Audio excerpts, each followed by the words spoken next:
Assalamualaikum warahmatullahi wabarakatuh. Good morning, everyone. Thank you for being here today, and welcome to our academic seminar titled Democracy at Risk, Confronting the Global Crisis of Freedom. My name is Nirna Clarita, and I will be your moderator to hold this entire session. Before we begin, I want to express how important this seminar is, not only for academic purpose, but also for understanding the political and social conditions that shape our world today. Democracy is something we hear about all the time.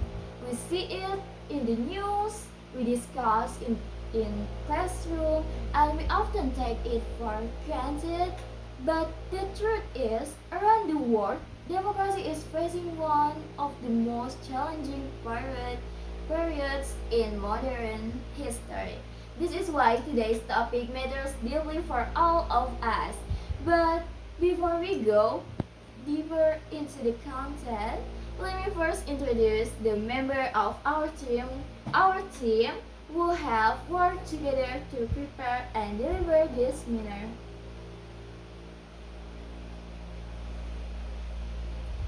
Okay, today joining me are three of my colleagues. First, Naida Anette, who will be delivering the first part of the presentation. They will focus on the foundation of democracy, key definition, concept theories, and the global situation, showing why democracy is considered at risk. Okay, and the second is Mas Ayu, who will continue the second part of the presentation. They will shift the focus toward Indonesia, explaining how the current democratic challenges play out in our country, what the data shows, what theories explain it, and what opportunities exist for improvement. And later in the session, we have Intan Febrianti and Alma Aprilia, who will participate actively in our discussion by asking several critical questions that will help deepen our understanding of the topic. I would like to thank all of them for their contribution and preparation.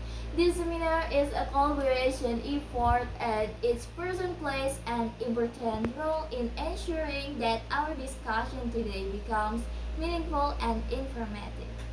Now let me explain why we chose the topic Democracy at Risk, Confronting the Global Crisis of Freedom.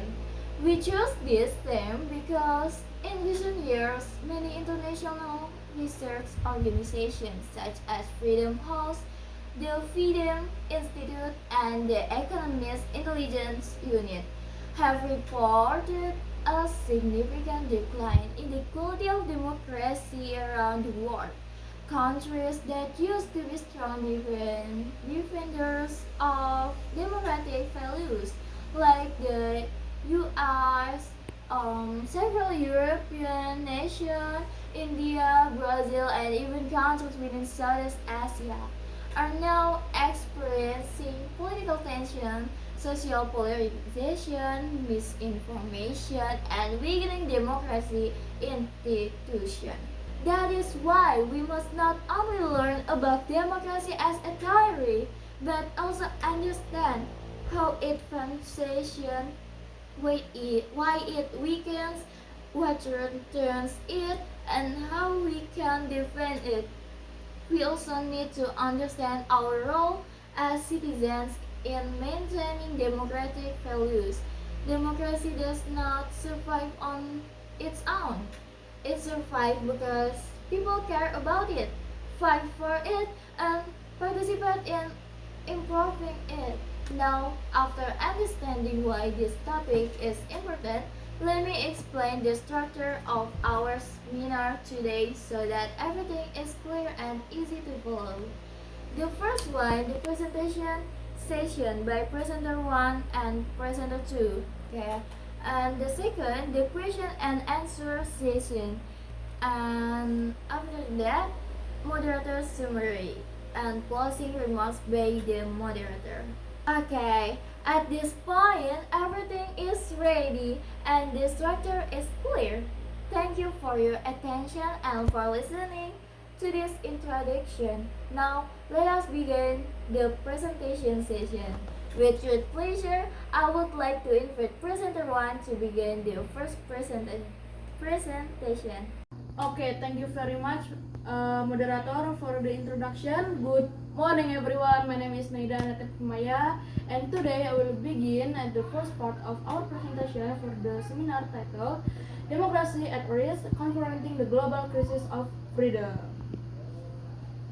In the first presentation, I will focus on giving a strong foundation for our understanding of democracy, what it means, what is matter, and what is currently under threat worldwide. My goal is to make sure that before we even talk about Indonesia or a specific case, we first understand the bigger picture, the global crisis of democracy that is happening today. I will explain each point slowly and clearly so that all of us can follow the logic and understand why democracy today is facing one of its most serious cases. Okay, let me begin with a very simple but important question. Why are we talking about democracy being at risk? For many years, people believed that democracy was the most stable, safe, and strong form of government. After the end of the Cold War in the 1990, many scholars assumed that democracy would keep growing forever. Some even said that democracy has already won and there was not going back. But the situation today tells a very different story. Over the past 15 years, several global research institutions such as Freedom House, the Varieties of Democracy Institute, the Economic Intelligence Unit, and even the United Nations have repeatedly reported that the world is experiencing of democratic decline. Freedom House calls this period the global democratic recession. Freedom uses the term auto-recession wave, meaning many countries are moving away from democracy and closer to authoritarianism. The decline does not happen suddenly, it happens slowly, quietly, and gradually. As researchers say, democracy does not collapse in one day, it collapses little by little. What causes this decline? Weakening of democratic institutions, decline in freedom of expression, polarism between groups, misinformation and manipulation, abuse of power by political elites, decrease in trust toward government, egoism of checks and balance, interference in election, and citizens becoming passive or apathetic. These problems are not limited to one region. They are happening in America, in Europe, in Asia, in Africa, and also in Indonesia. So the main problem we need to understand is this: democracy worldwide is not strengthening, it is weakening. This is why our seminar aims to explain what is happening, and what we can do about it. Okay.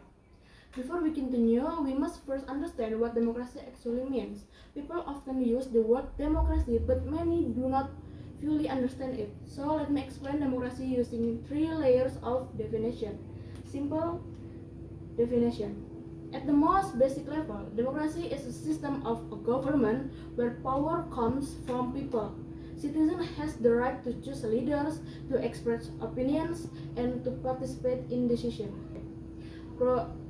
Procedural definition. This definition focuses on election and produce. A country is democratic if there are free and fair elections, people can vote without fear, political parties can compete fairly, the government changes peaceful through election. This is the minimum requirement of democracy.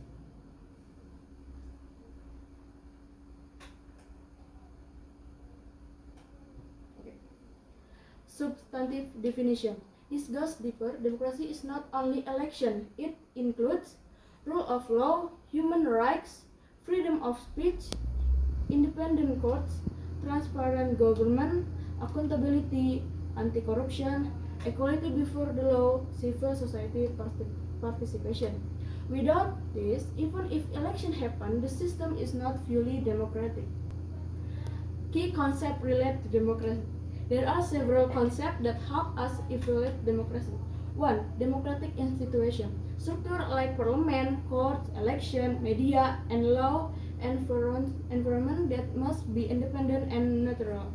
2. Check and balance. Government powers must be spared so no one becomes so powerful. Civil liberties, freedoms that protect citizens from the government, such as free speech and free press. 4. Political rights that allow citizens to participate in politics, voting, joining organization, critical the government. 5. Good governance. The idea the government must be transparent, responsible, and work of the public good. Understanding this concept helps us see why democracy can becoming strong or weak. So that we understand that democracy means, let us look at the real world situation. A global condition, democracy is decline. Major international reports show the same pattern. 1. Freedom House report 17 consecutive years of decline in global freedom.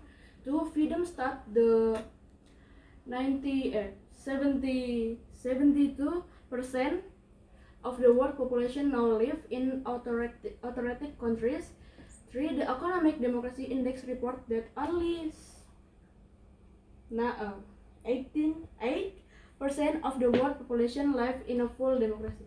This means that most people today live in countries where democracy is either weak or decline. Countries like the United States, India, Hungary, Brazil, Turkey, the Philippines, and Russia have shown serious decline due to polarism, population, corruption, and manipulation of public opinion. Okay. 2. The Indonesia condition, democracy also under pressure. Indonesia is considered a democracy, but several indicators show decline. 1. Freedom House downgrade Indonesia from free to party free. Freedom categorizes Indonesia as an electoral democracy, not a liberal democracy. Issues include like rising political polarism, money politics, weakening anti-corruption institution, pressure on journalists, disinformation, elite dominate, and limited check and balance. So, Indonesia is democratic but fragile. This is why understanding democracy is important, not just globally, but for our own country. Now let me explain several theoretical frameworks used by scholars to analyze democratic decline. A. Democratic consolidation theory. This theory says democracy is strong only if institutions are stable, citizens support democratic values, and political actors follow democratic rule voluntarily. If institutions are weak or elite follow rules, democracy becomes fragile. B. Institutional theory. The emphasis that strong democratic institutions, courts, parliament, election, media must be independent. If institutions are politicized, democracy weakness. Okay, C. Theory of authoritarianism. Freedom identifies 3 signs of authoritarianism. 1. Decline in freedom of expression. 2. Weakening of judicial independence. 3. Concentration of executive power. When these 3 combine, democracy is in danger. The populism theory. Populism often claims to represent the people, but in practice, 1. It attacks institutions. 2. It delegitimates opposition. 3. It reduces neutrality of state institutions. Populism can win election democratically, but even destroy democracy from inside. These 3 help us understand why democracy is declined today. Now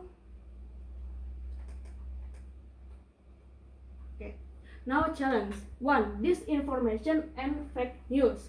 Social media spread false information faster than truth. 2. Political polarism. Society becomes divided into 2 extreme camps. 3. Corruption and abuse of power. Weakness through in government. 4. Weak institution. Courts and media become politicized. 5. Authoritarian population. Leaders who win democratical but undermine democracy. 6. Low public participation. Citizens become passive and distrustful. B. Opportunities. Despite problem, the three are opportunities. 1. Digital activism. Young people use social media to demand transparency. 2. Civic education. Teaching democracy to young people strengthens future institutions. 3. Anti-corruption movement. Civil society can demand accountability. 4. International cooperation. Global organizations monitor violation of democratic norms. Democracy may be at risk, but is not hopeless. Okay, now let me show some explain that help to us see the situation more clearly. Case study 1, the United States. 1. Growing polarism, misinformation during election, January 6 Capitol riot. They show that even old democracy can weaken. Okay, to include my presentation, democracy is experiencing a global crisis. The crisis is slow, gradual, and often unnoticed. 3. Key concepts like rights, freedoms, and institutions must be protected. Theories show why democracy becomes fragile. Challenges exist, but opportunities also exist. If citizens do not care, democracy collapse. If citizens fight for it, democracy survive. Okay, thank you. I hope this presentation helped us to understand why the democracy at risk. It's not just a topic; it is really we must confront. Okay, thank you. Okay, thank you, Presenter One, for the very comprehensive explanation about the global situation for democracy. Your presentation gave us a strong foundation to understand how democracy is struggling internationally. Now, I will continue by bringing the discussion closer to home, especially to Indonesia. While democracy is facing challenges everywhere, the Indonesian case is especially complex, unique, and important to study. My name is Mas Ayu Salsabila Maharani, and this part of the presentation, I will focus on how democracy in Indonesia is developing, how it is declining, and what it means for the future of our country. I will explain everything in simple and straightforward English so that all ideas are easy to understand. Let me begin with the central question. Is Indonesia truly democracy today? Many people assume that because Indonesia holds election every 5 years, then Indonesia is automatically democratic. But the reality is more complicated. Yes, Indonesia is a democracy, but it is not a strong democracy. It is a democracy that still struggles with: 1 is corruption, and 2 influence of political elites, number 3 money politics, number 4 weak law enforcement, and limited transparency and media pressure. Next, digital misinformation and declining public trust. The world see Indonesia as a country that is democracy in procedure but weak in substance. This means and we have elections, we have political parties, we have parliament.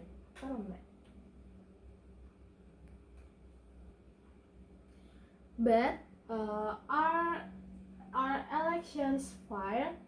Are political parties democratic inside? Do institutions work independently? And are citizens able to speak freely without fear? Okay, this question reveals deeper tensions.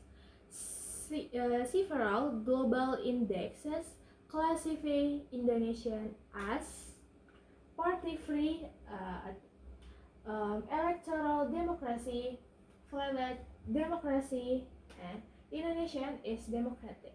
But the quality of democracy is declining.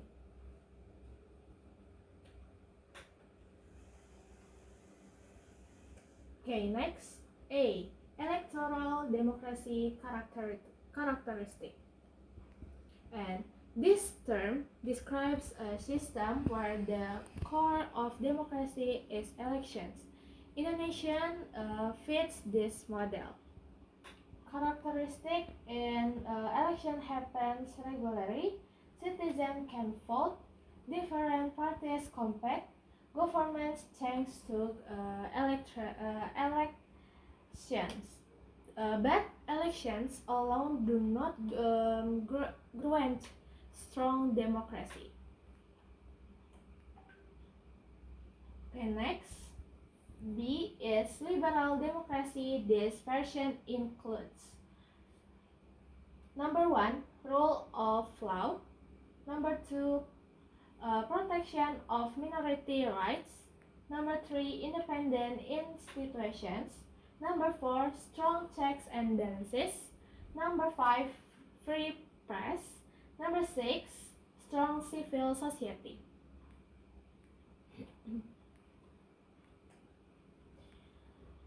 Okay, C is hybrid democracy. A mix between democracy producers and authoritarian tendencies. For example, election exists but money politics is dominant. Media exists, but some journalists face pressure. Public participation exists, but political elites dominate the decision making. And number D, part D, democracy backsliding not through military coups, but through number 1 is legal change. Number 2, weakening institutions. Number 3, politicization of law enforcement. Number 4, reduced transparency. Number 5 is attacks on critics or opposition. Indonesians show several signs of backsliding. These concepts help us evaluate Indonesia not just as democracy or not, but how democratic it actually is. Now, let me explain the current democratic situation in Indonesia with more detail.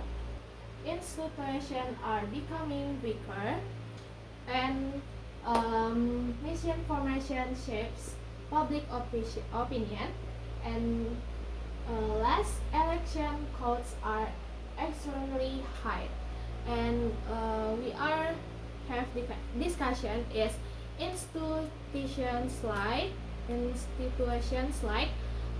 KPK, corruption eradication commission, and the judiciary, the police, the media, electoral bodies, and our expression, political influence, or weakening power. A strong democracy requires strong institutions, but ours are facing pressure.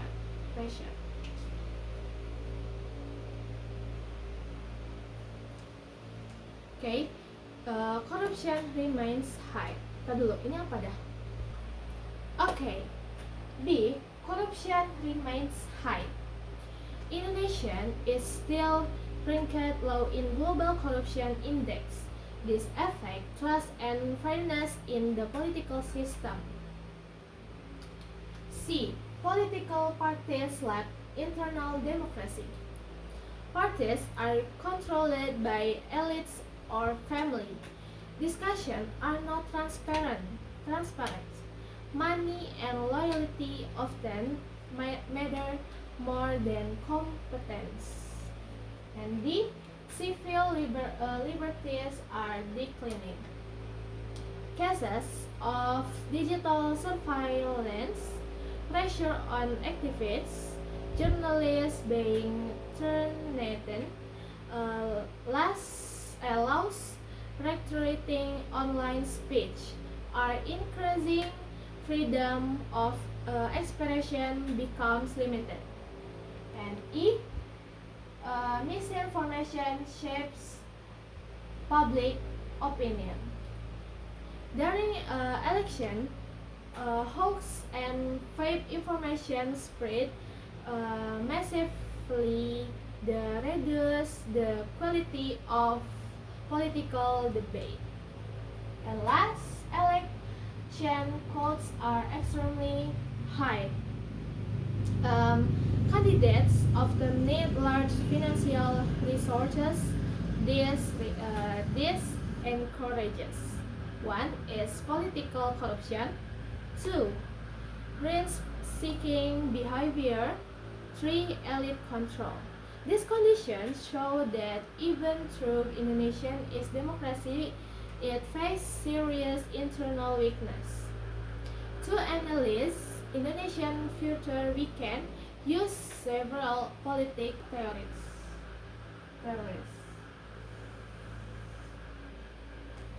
A.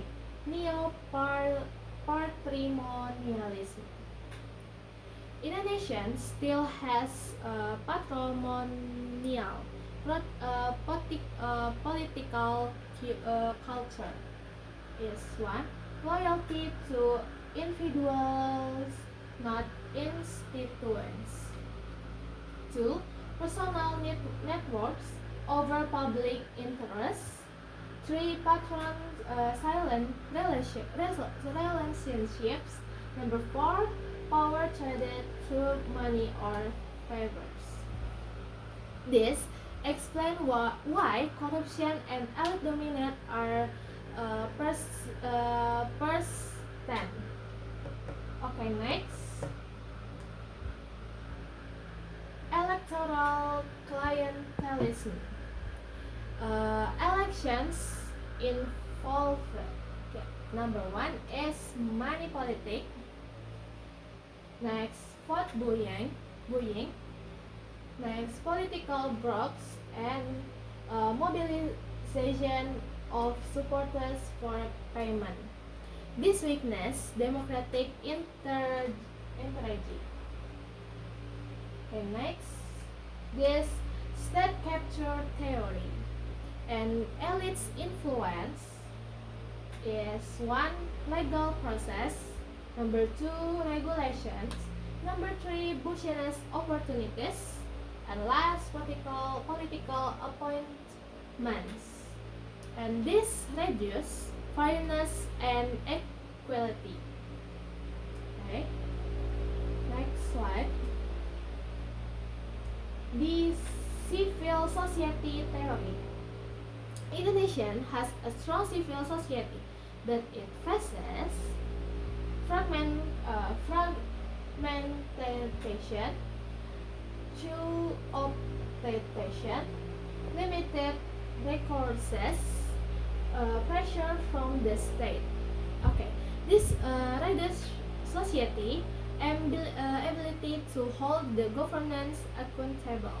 Using test theories, scholars conclude that Indonesian democracy function, but with deep structural weakness.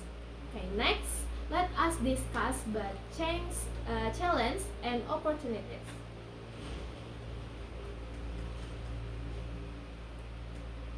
Okay, K challenge.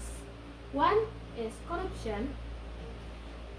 Corruption is still systematic and widespread. Number two, weak rule of law.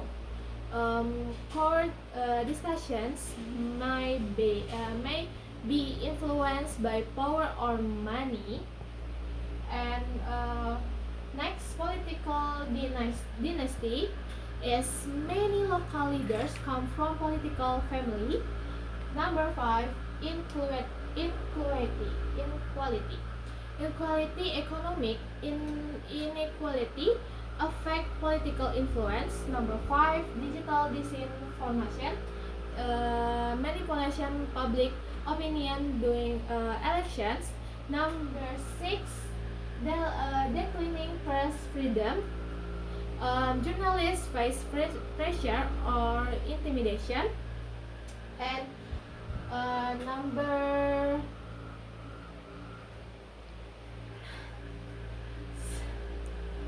7, low political literacy. Many people follow political information without critical thinking. And next, opportunities. Young generation engagement. Indonesian youth are political active and digital connected. Growing middle class, they demand transparency and accountable. Civil society movements, civil society, NGOs and activists continue to challenge abuse of power. And technology innovation is digital tools can support transparency, open data, and governance. And the last, regional success stories. Some local governments practice innovative governance models. These opportunities show the Indonesian democracy not hopeless. It just requires effort and reform. And to make this more concrete, let me share several case studies. Case study, weakening of the KPK. More corruption case closed. Favor investigation against elite. This declining public trust. Case study online misinformation daring 29 and 2024 elections. Number one is hoaxes spread massively. Bots and truly forms influence discussions and identity politics increases polarization. Okay, next. Case study local political dynasty. Number one, family-based leadership. Number two, reduce political competition and concentration of power. Okay, next study. Case study is weakening of the KPK. More corruption case closed. Number two, favor investigation against elite and declining public trust. Okay, case study press freedom decline. Threats towards journalists, lawsuits against reporting, and political pressure on media companies. Okay, this case show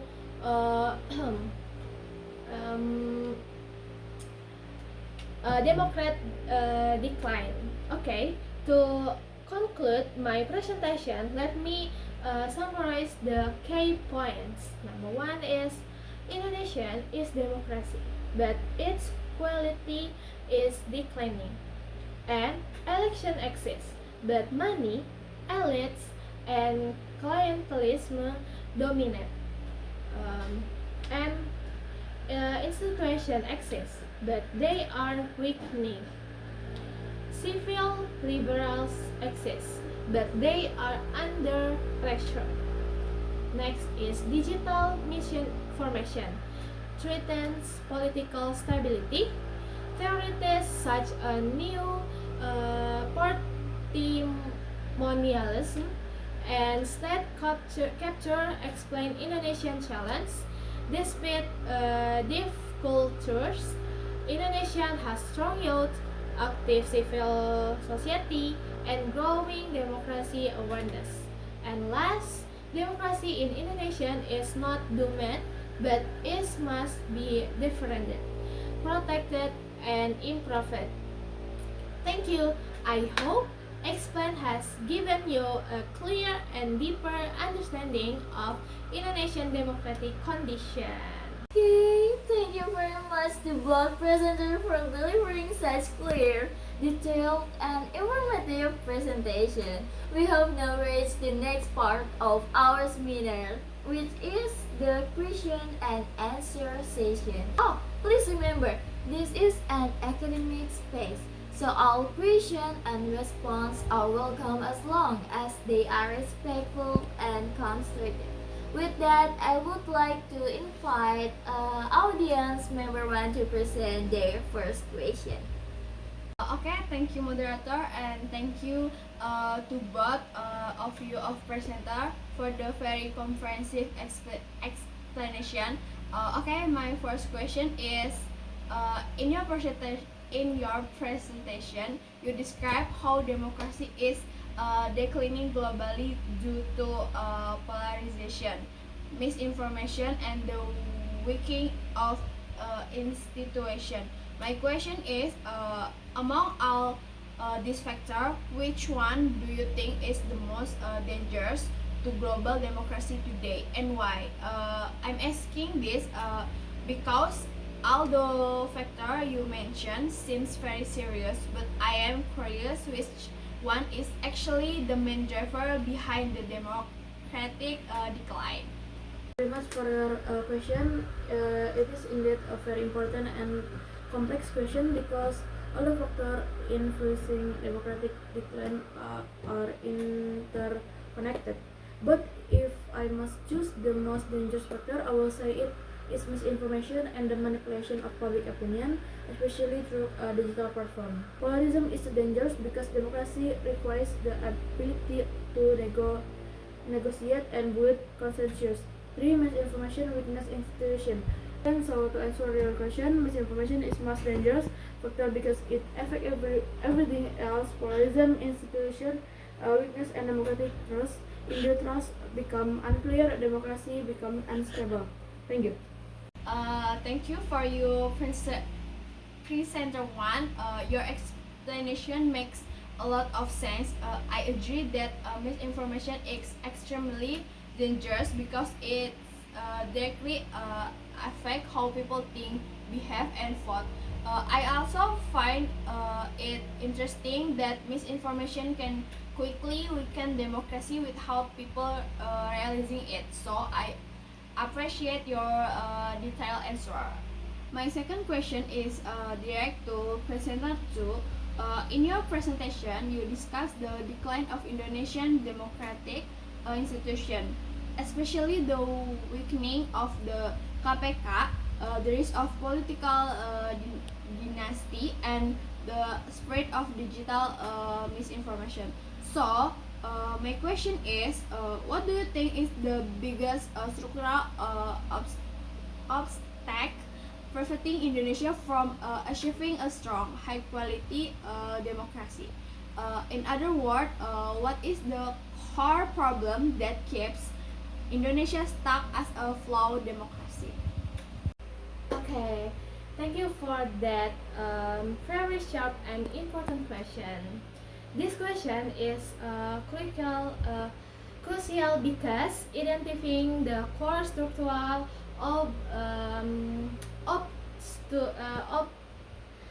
obstacle will help us understand why democratic reforms in Indonesia are so difficult?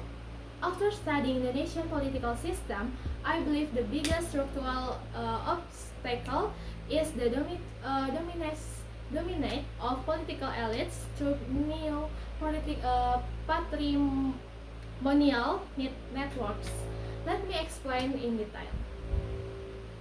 First is neo-patrimonialism, shapes how power works in Indonesia. In a new patrimonial system, formal institutions exist: courts, parliament, police, elections, but in practice, political power is often controlled through personal relationship, family networks, patron-client money distribution, mutual favors, and elite negotiations. This means political discussions are not always based on the public interest, but on who knows who and who controls resources. This undermines democratic principles such as equality, transparency, and accountability. Number two, political parties are controlled by elites. Mass major parties in Indonesia are dominated by families, oligarchs, or individuals with financial powers. This leads to lack of internal democracy, lack of transparency, dependence of money, weak political education, and loyalty to individuals inside of situation. As a result, political parties fail to function as democracy institutions. Number three, election depend of money, not ideas. Running for office in Indonesia is extremely expensive. Candidates must pay for political party tickets, campaign events, vote buying, social media teams, political brokers, and this creates a structural barrier. People with good ideas but without money cannot compete. People with money but without competence often win. This weakness democracy at its core. Next, weak institutions enable elite dominate. When institutions such as the judiciary, the police, anti-corruption bodies, and election commission are not fully independent, political elites and can influence legal outcomes, corruption cases, regulation, and political appointments. This means the cycle of elite dominance. And next, public participation remains limited. Many citizens do not. Number one is engage in political debates. Next, join civil society organization, monitor government's politics, or demand accountability. Low political literacy creates space for elites to dominate uncontested. In conclusion, the summates the biggest structural obstacles is the deep entrenchment of elite power to net patrimonial political networks. The system affect parties, elections, institutions, and public participation. As long as this structure remains strong, Indonesia will find it difficult to achieve a fully consolidated democracy. Thank you.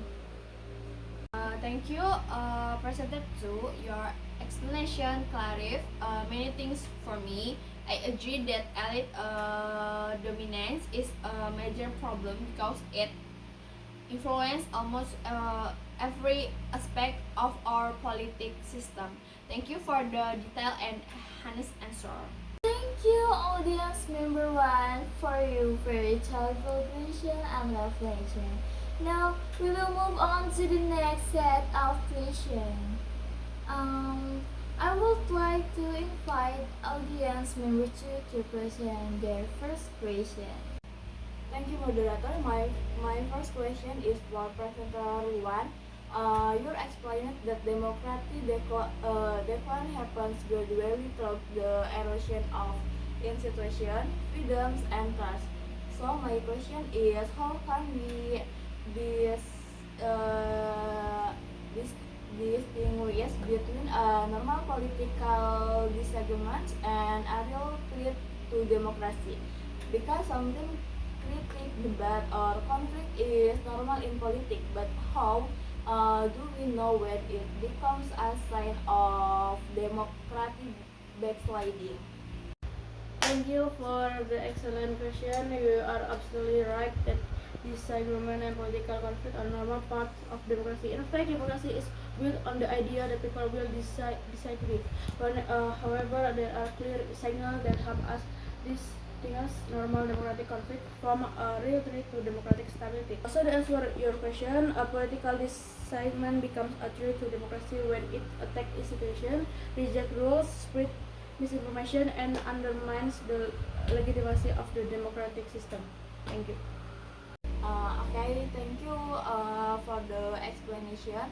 I appreciate the clear distinction between normal conflict and threat to democracy. Your answer helped me understand that not all political tension is dangerous, but certain behavior clearly are. My second question is for presenter 2. You talked a lot about elite dominance and weak institution. So my question is, what specific reforms do you think Indonesia needs in order uh, to strengthen democratic institution and reduce the negative influence of political elites? I am asking this because solution often sounds abstract, but I want to know concrete, realistic reform that could actually work. Okay, thank you for the question. I appreciate your desire or concrete, practical answer rather than general statements. There are indeed several realistic reforms that could significantly strengthen democracy in Indonesia. Let me explain them in a structured way. Number one is reforming political parties. Number two, strengthening judicial independence. Number three is revitalizing the KPK. Number four, regulation digital misinformation, electoral reform, and civic education programs. And conclusion is so to summaries. Indonesia needs reform in political parties, judiciary, anti-corruption institutions, digital space, election, and civic education. These reforms are realistic and could significantly strengthen Indonesian democracy if implemented seriously. Okay, thank you for your concrete and structured answer. I appreciate that you offer real reforms instead of abstract ideas. Your explanation shows that strengthening democracy is possible, but it requires commitment and political will. Well, thank you to both audience members for your thoughtful and critical question. And thank you to both presenters for your very detailed and insightful answer. The Q&A session has shown us that democracy is not just a theoretical topic. It is a living system that depends on information, institution, participation, and continuous reform. With that, we will now move into the final part of our seminar. Thank you very much to both presenters and to our two audience members for the insightful discussion we just had. Now we have reached the part of our seminar where I will deliver the summary or conclusion of everything we have learned today. This summary is important because the topic we are discussing is democracy at risk. Confronting the global crisis of freedom is not a simple or narrow topic. It is a topic that involves global trends, national challenges, terrorist institutions, and the everyday experience of citizens. So, in this summary, I will highlight Presenter 1 began by explaining the global decline of democracy, supported by strong evidence from international institutions like Freedom House, Freedom, and the Economics Democracy Index. Line democratic consolidation theory is democracy survives when institutions and values are strong. Institutional theory is independence of courts, media, and electoral bodies is essential. Autocracy criticization theory is declining begins with weakened freedoms and increased executive power. And the less popular populism theory, leaders may use democratic election to weaken democracy itself. And the challenges and opportunities presenter one emphasizes major challenges such as misinformation, polarization, weak institution, corruption, and authoritarian populism. But also opportunities, digital activism, youth movements, civic education, and global monitoring institution can all the support the conclusion that Indonesia is in a democratic decline path and opportunities despite the serious challenge. Indonesia still has a political conscious young population, strong civil society movement, increasing public demand for transparency, innovation in digital governance, and successful local governance models. And the message was clear. Indonesia democracy is under pressure, but it is not doomed.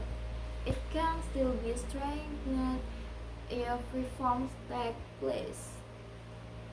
Okay, the Q&A session adds several important insights that gave depth to the discussion. Audience member wants the first question highlight misinformation as the most dangerous global threat. Elite dominance as Indonesia's biggest structural obstacle. Presenter 1 explained that misinformation destroys trust, increase polarization, and weaken institution. Presenter 2 explained that neo-patrimonial elite dominance prevents Indonesia from achieving a strong democracy. Okay, audience members seconds question emphasizes the difference between normal political conflict and democratic threats. Practical reforms needed for Indonesian democratic improvement. Overall, Q&A learning.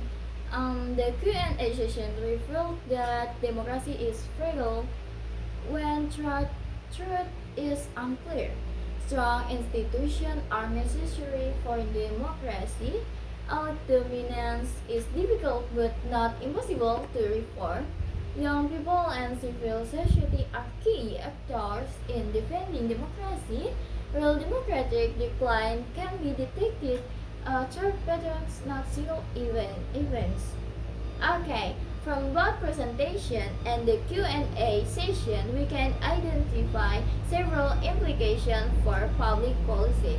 First, strengthening institution must be a top priority. Okay, and the second, misinformation must be addressed through policy and education. And the third, civic education must be integrated into national development.